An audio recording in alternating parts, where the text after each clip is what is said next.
안녕하세요. 치유하는 사자입니다. 제가 블로그를 쓰기 시작하면서 알게 된 글쓰기 노하우 5가지를 여러분들과 이야기 나눠보도록 하겠습니다. 첫 번째, 주제입니다. 블로그를 쓰실 때 주제를 정해놓고 쓰시는 게 좋습니다. 내가 어떤 거를 잘할 수 있는지, 어떤 거를 좋아하는지 그것을 쓰는 거죠. 나는 잘하는 게 하나도 없는데 나는 뭐를 잘할까? 이렇게 생각하시지만 잘 생각해 보시면 뭐라도 한 가지는 잘하시는 장점이 있으실 거예요. 저는 강의와 강사 양성을 하고 있습니다. 퍼스널 브랜딩, 마케팅, 코칭을 하고 있는데요. 제 블로그의 주제는 그런 종류의 글들로 주제를 삼아서 쓰고 있습니다. 블로그는 여러 가지의 주제보다는요, 한 가지의 주제를 전문성 있게 깊이 있게 양질의 글을 쓰시는 게 좋습니다. 내가 어떤 컨텐츠를 갖고 있는 사람인지 잘 알고 계시면 더욱더 좋습니다. 두 번째, 습관처럼 꾸준함. 초보 블로거들이 첫 번째로 해야 할 일은 매일매일 글을 쓰는 것입니다.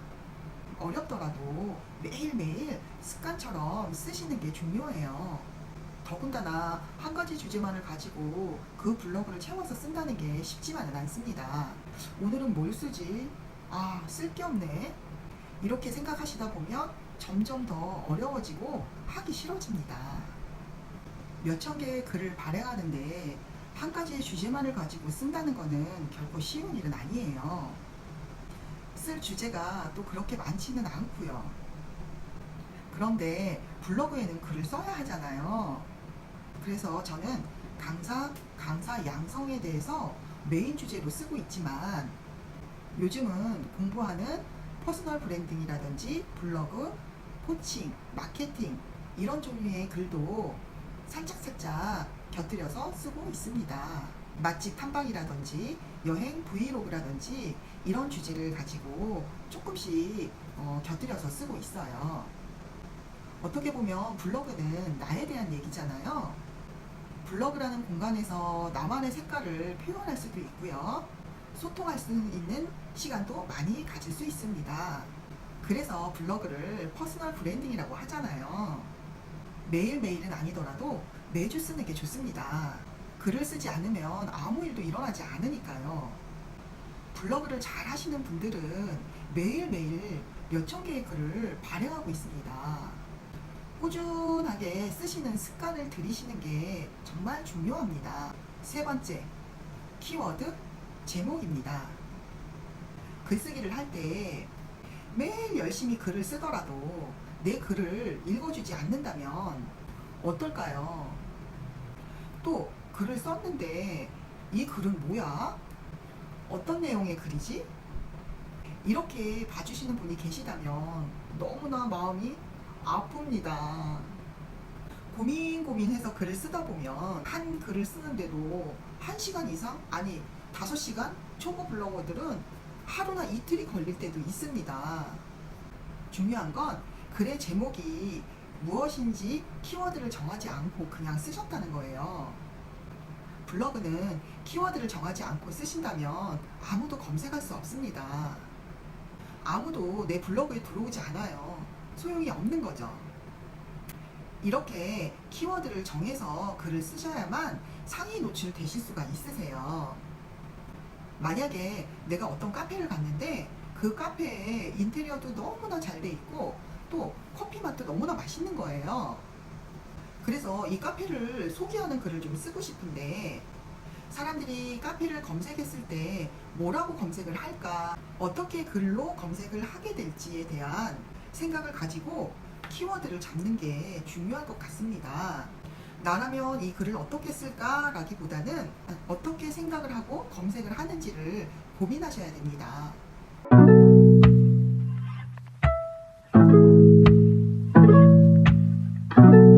네 번째, 궁금증을 통한 소통입니다. 많은 사람들이 내 블로그에 들어왔을 때 궁금증을 느낄 수 있는 키워드를 쓰시는 게 좋습니다. 블로그에 전문성이 있는 전문적인 글을 쓰시는 것도 좋고요. 제목 또한 키워드가 궁금증을 느낄 수 있는 키워드를 사용하셨다면 본문에도 그러한 내용을 쓰셔야 되는데요. 제목은 궁금증을 느끼게 하는 제목을 쓰고 본문에는 전혀 다른 내용의 글을 쓰신다면 사람들이 제목하고는 이게 다른 내용이네 하고 그 글을 나가게 됩니다. 그렇다면 그 블로그를 보고 느끼면서 들어왔다가 소통도 되지 아니하고 그냥 나가버리게 되는 거죠. 예를 들어서 핸드폰 하면 키워드를 핸드폰 이렇게 쓰시는 것보다는요, 사진 잘 나오는 핸드폰 이렇게 키워드를 잡아서 쓰시는 게 훨씬 도움이 되시고요. 사진 잘 나오는 핸드폰이 어떤 건지에 대한 궁금증을 해결할 수 있는 소통되는 글을 블로그에 쓰시는 게 굉장히 중요합니다. 그 제목만 보고 많이 유입이 돼서 들어오니까요. 다섯 번째, 서이추, 좋아요, 댓글입니다. 제가 처음 블로그를 시작했을 때의 이야기인데요.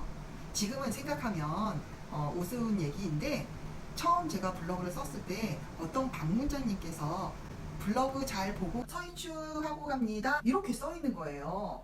처음에는 너무 당황스러운 거죠. 서이추가 뭐지? 라고 생각해서 솔직하게 그분한테 물어봤습니다. 네, 방문해 주셔서 감사합니다. 그런데요, 서이추가 뭔가요? 라고 물어봤습니다. 그랬더니 그 방문자님이 크크크 서로 이웃 추가 요청드려요 라고 하시는 거예요. 아, 정말 네, 이런 에피소드도 있었습니다. 맞습니다. 우리가 블로그를 할 때는 서로 소통이라는 것이 굉장히 중요합니다. 이렇듯이 서이추와 좋아요, 댓글은 그 블로그에서 사람과 사람 간의 연결고리를 만들어주고요. 서로 공감하며 소통할 수 있는 그런 아름다운 문화를 만들어내는 것인 것 같아요. 그 블로그를 통해서 좋은 분들도 굉장히 많이 만났고요. 또 그곳에서 제 블로그를 보고 다시 재방문해 주시는 다른 블로거님들도 계셨습니다.